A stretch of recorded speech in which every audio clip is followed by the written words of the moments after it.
How you doing, folks? Well, this is a nice little project for when it is absolutely lashing rain and miserable outside, which unfortunately in Ireland is a kind of a regular occurrence, especially of late. But anyway, I picked up this little valve radio in a kind of a curiosity shop down in Wexford, County Wexford in Ireland, when I was down there on my holidays, and yeah, it was €25, and it's a little bookshelf unit. I think it's pretty cool. See, the speaker's a bit ripped out of it on this side. It's infested with woodworm. Well, it was. It's not anymore, but it's ripe for a restoration. And what I will be doing with this is installing a Bluetooth receiver in it, because unfortunately this doesn't have FM on it. It's a short, medium, and long wave. You can see there on the display. Now I'm out in the porch here because I'm going to plug this in and we're going to see what it does. Now, I literally had a quick look inside to make sure there was nothing resident in it, which there isn't. But that's where I stopped, and I put a electrical wire onto it. So let's plug it in and see what happens. I'll just make sure the power's off on it first of all. Okay, so the middle knob is power. That's tuning, and that one there is tone. So, yeah, as I said, I don't think this is going to work at all, but let's see what happens. Okay, well, the power's on now, or well, it's plugged in. So let's see what happens when I turn it off. A little bit nervous, to be honest with you.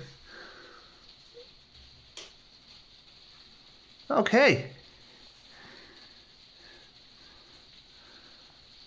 Well, not a great deal so far as I can tell, but valves could be heating up and all that. I'm not smelling any magic smoke coming out of it. I'm also not hearing anything. No sizzles, crackles or bangs or...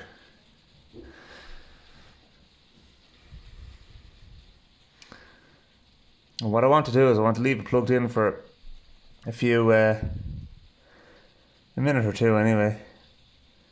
See if the valves start to heat up. What we might do is just pop the back off. You know what, that's what we'll do. I'm going to pop the back off and let's have a look. Okay, so I decided to bring these out to the garage here because first of all I wasn't getting much life out of the...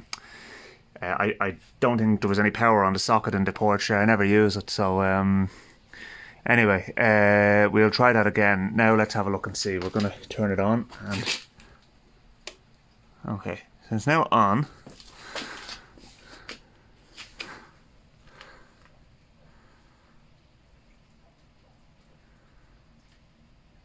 Right.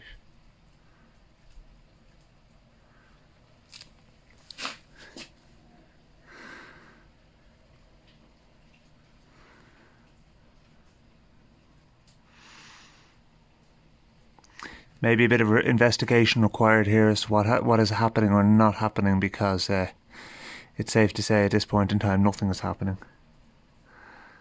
Now hopefully it's not the transformer that's gone, because that's beyond my capabilities to source one of them, and that'd be a real shame. But on the plus side of things, we have a little tag that would have fallen off the speaker. It's apparently it's 2 ohm speaker, so there's 5200 ohm to 2 ohm matching transformer there.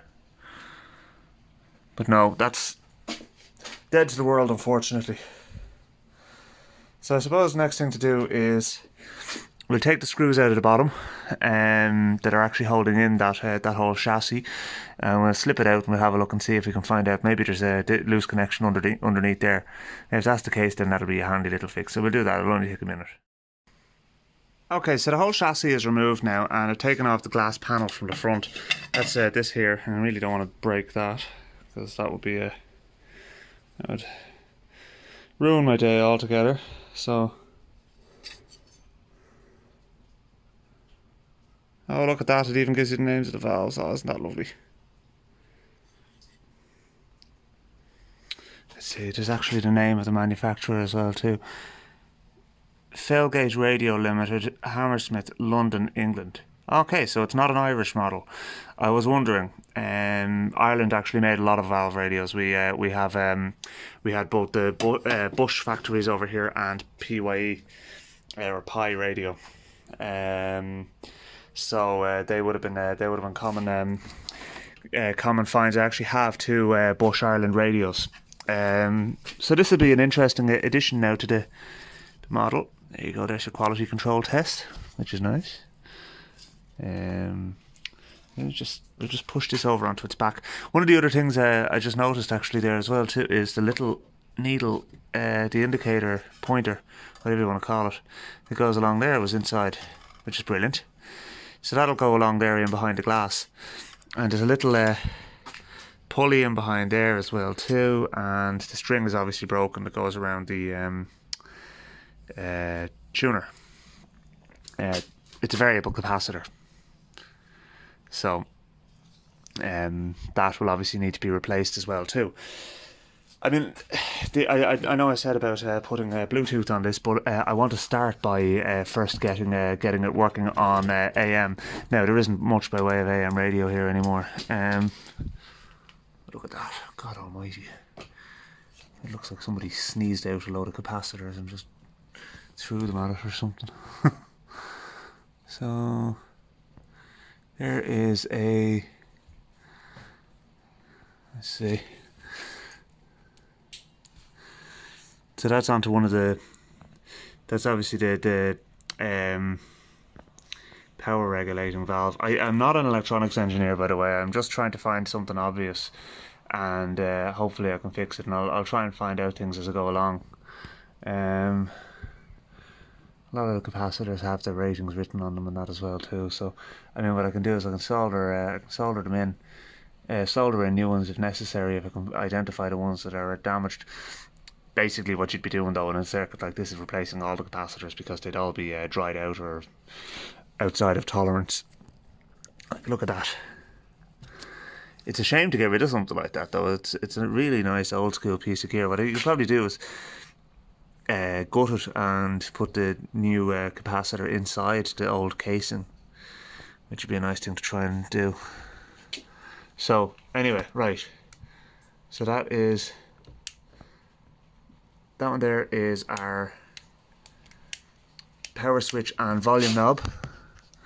So we've got our power going onto that up there, and just making sure our negative hasn't come off somewhere.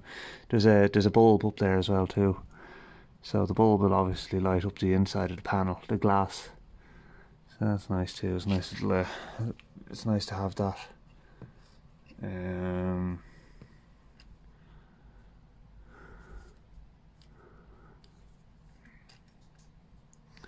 We could do this maybe just. I'm just trying to see where the negative has gone over there.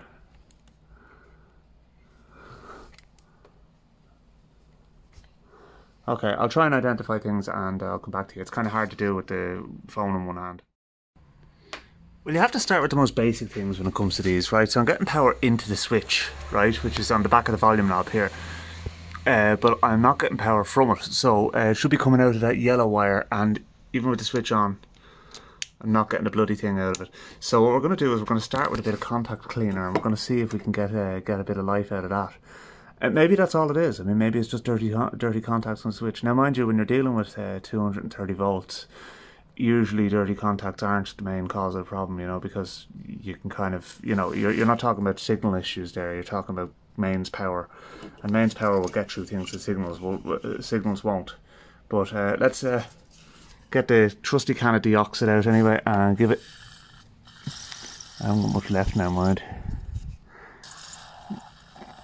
I have to use what last bit I can in here, and just let it permeate. Hopefully it'll get down into that switch.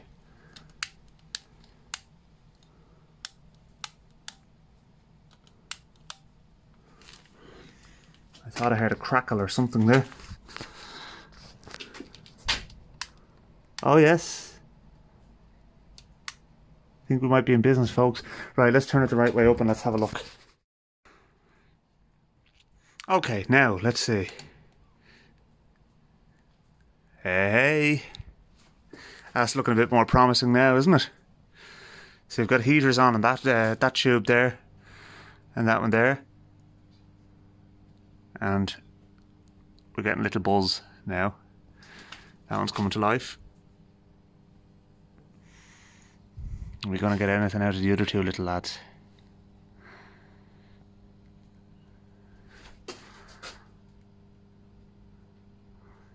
Give it a little bit of volume. As I said, that speaker is in bits. I mean, if we even get a crackle or something out of it, at least we'll know it's alive. But that's already progress.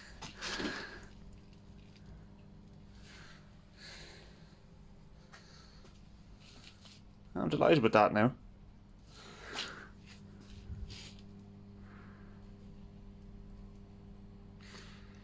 So,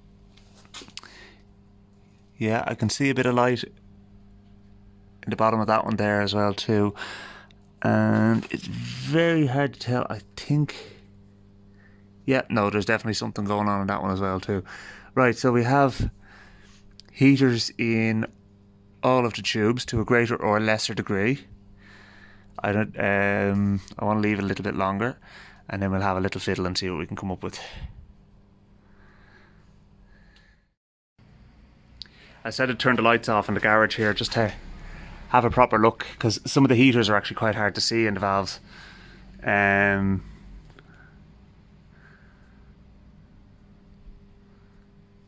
they're all doing something. So let's see. A little bit of volume now.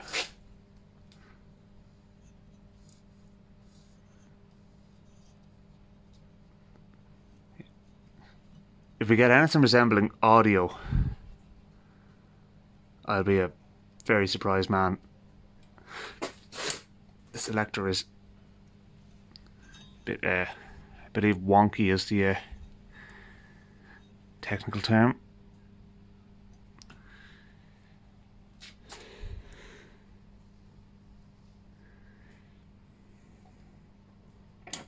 Oh, you got a crackle.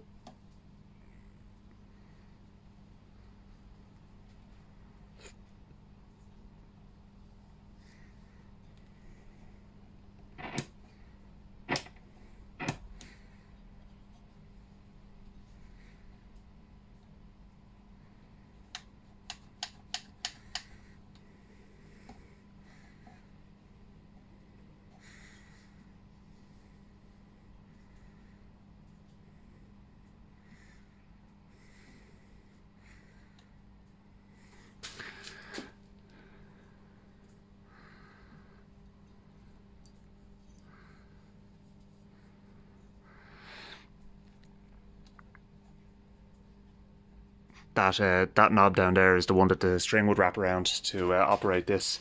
So this string has obviously gone off it.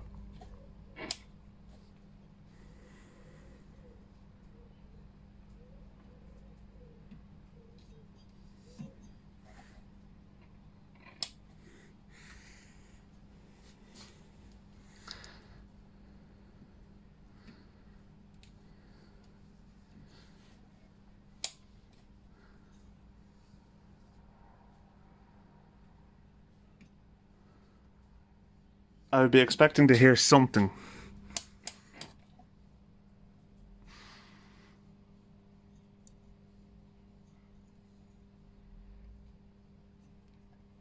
So I suppose short, medium, long.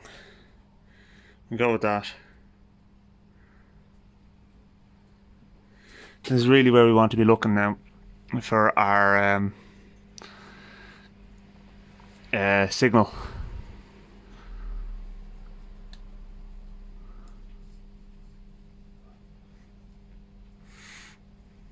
Okay, so we're not getting anything there, right? So let's say, to be honest with you, I'm going to call it that we've got a, we've certainly got somewhere today. It's now powering up